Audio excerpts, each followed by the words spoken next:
Welcome to Not Milk Never Milk. Subscribe if you're lactose intolerant. You start by powering down and unplugging both the Xbox 360 and your router for 10 to 20 seconds to clear transient faults. Next, you check the network name and password so you don't waste time guessing. This prevents repeated failures. If possible, use a wired Ethernet cable now to isolate Wi-Fi variables. Once done, connect the cable, restart the console, and run the Xbox network test so you immediately see whether the issue is link, IP, or DNS related.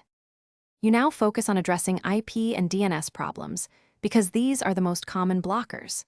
If DHCP fails, switch the Xbox to automatic IP, and if unstable, assign a static IP inside your router's DHCP range so the address won't conflict.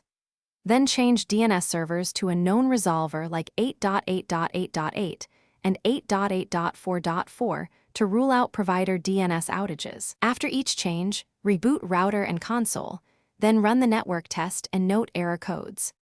To finish, resolve NAT and routing issues by enabling UPnP on your router or forwarding Xbox Live ports such as 88 and 3074 so services can connect properly.